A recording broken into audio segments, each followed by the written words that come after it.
Kibuloy, mga kababayan, o ayan, atat ng dalhin sa Amerika.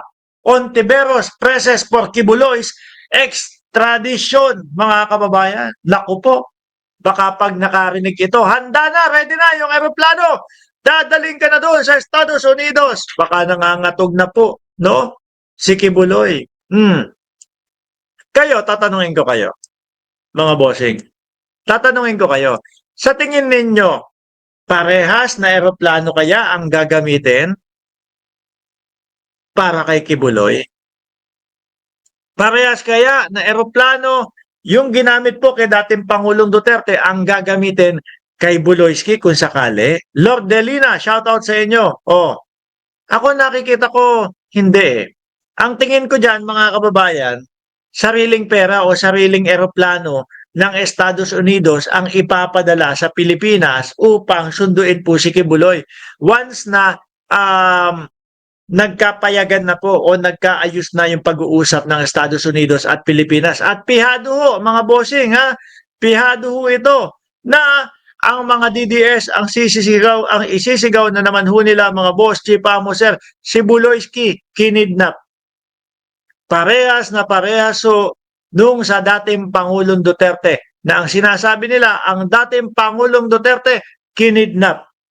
Ganyan ho ang ipapalabas niyang mga yan, mga boss. No, airplane ng USA. Aba, ayos yun.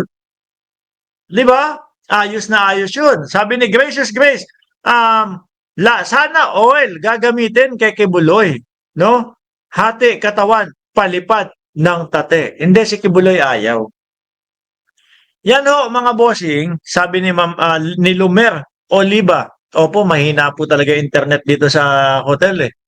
Ano po? Sabi ni Kibuloy nung panahon na siya ay nagtatago pa ho, mga boss, is, sige lalabas ako. Basta wala lang extradition, basta wala lang extradition sa Estados Unidos, no?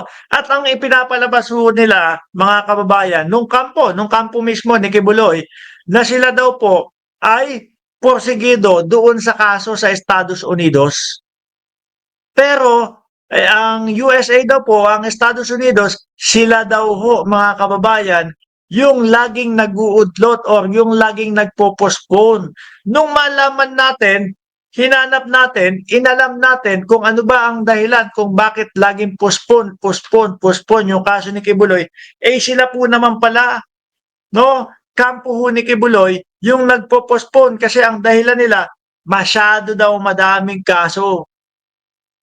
Masyado daw pong madaming kaso ang kaso ni Kibuloy at kailangan nilang pag-aralan. Sabi ni Obi Osias, forthwith raw yung extradition request. Baka humingi na naman si Chis ng interpretasyon ng forthwith at konsultasyon. Ang tanong din ho natin dito, kung yung mga senador ba na yan, eh haharang na naman po.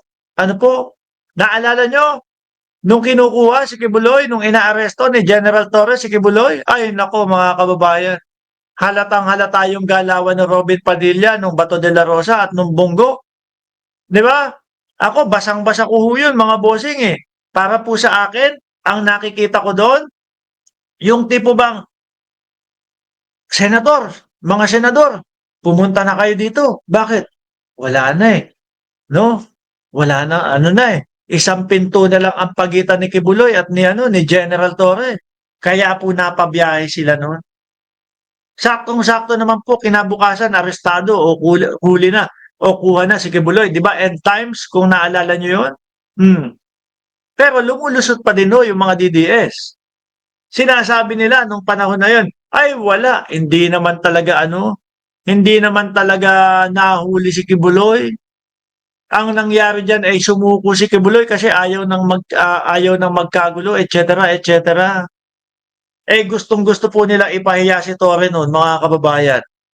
Gustong-gusto nila ipahiya si Torre na mali yung iniisip niya Torre na nandoon sa loob ng kingdom si Kibuloy.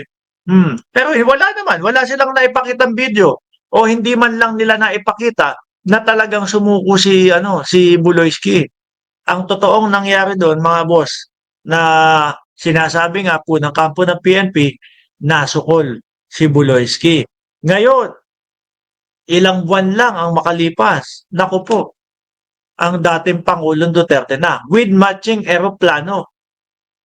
No?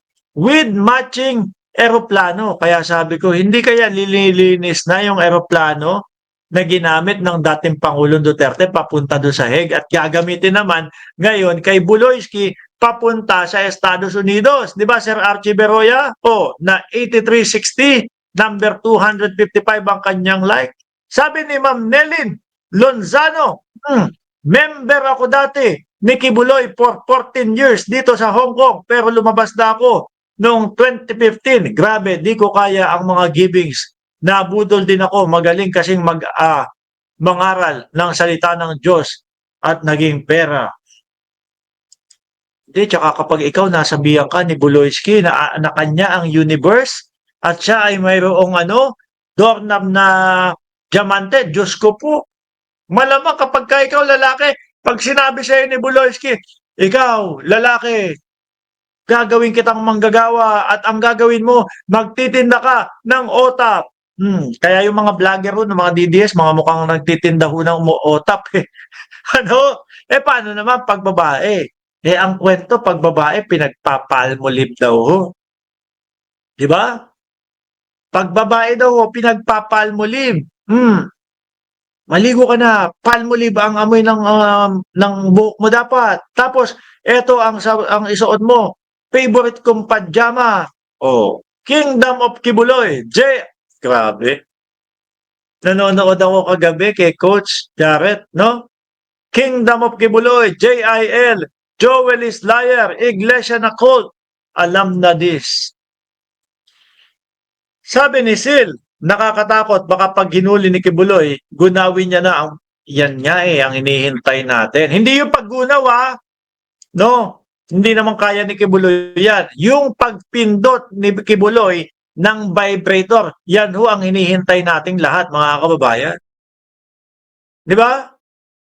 Naalala nyo yung kay Vice Ganda, nagagalit si Buloyski. Galit na galit at G na G si Buloyski kay Vice Ganda.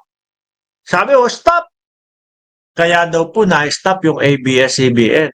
Ang tanong natin, kaya kayang ipa-stop ni Kibuloy etong pag-aresto sa kanya at etong extradition sa kanya. Basahin ko nga tong balita na to. Puro ko salita sabi dito, atat dalhin sa Amerika, no? Hontiveros presses for Kibuloy's extradition. Justice abroad should not be delayed, Senator Risa Hontiveros said Friday as she pressed the government to allow the temporary surrender of Kingdom of Jesus Christ leader Apollo Kibuloy to the United States under the PH extradition treaty. Baka sabihin lang ng Estados Unidos, anong sinasabi ninyo na kailangan munang tapusin yung mga paglilitis dyan sa Pilipinas? Kayo nga, napabayaan nyo na dati yan, di ba? Halos wala nang ang kaso dati yan, di ba? Binuhay nyo lang ulit. Samantalang sa amin, tuloy-tuloy, wanted yan. Samantalang sa amin, hindi naman namin tinanggal yung pagka-wanted dyan at may nakapatong pa sa ulo niyan na 2 milyon. Kaya, ibigay nyo na sa amin si Kibuloy. Paliwanag pa dito ni Senadora Risa Hontiveros, kahit may kaso siya dito, pwede pa rin siyang dalhin sa Amerika para harapin muna ang mga kaso at doon at pagkatapos ng paglilitis ay ibalik sa Pilipinas para panagutin sa mga krimen. Ang tanong ko lang, bakit ba natatakot si Buloyski na madala doon sa Estados Unidos? Kung ako, mga kababayan, ang pipiliin ko doon sa Estados Unidos na lang. Bakit to? Kapag ka nakakulong ka dyan sa Pilipinas, malaki ang tsansa na maturbo ka sa wetpacks. Hindi, alam naman natin si Kibuloy, imposible yung mangyari yun di ba? Pero ang init makulong sa Pilipinas Kung makikita nyo ho sa mga pelikula at makikita nyo kapag may mga ini-interview, talaga namang mga nakatopless Talagang mga nakatopless dahil po sa sobrang init doon sa loob ng selda. Mga kababayan, hindi kagaya sa Estados Unidos, malamig na, naka-aircon pa, may heater ka pa. Sabi naman po nung nagkomento kahapon, death penalty kasi yung hatol kay Kibuloy doon pag napatunayan na siya ay lumabag, no? Kaya ayaw daw ni Kibuloy. Dito kasi boss, may galamay siya sa Pilipinas. Mas madaling bumayad or pag nag-iba ng admin, pwede siyang mapalaya. Pwede din yan, no? Pero matagal pa ho yan. Mark, pareho lang ang proseso ng kaso ni Kibuloy sa kaso ni El Chapo. Sabi ni Buggy Arellano. Oh, si Sis Gigi, dapat doon na yan para uy, kayo ha, ayaw nyo talaga kay Kibuloy ha. Eh, ang bait-bait ni Kibuloy.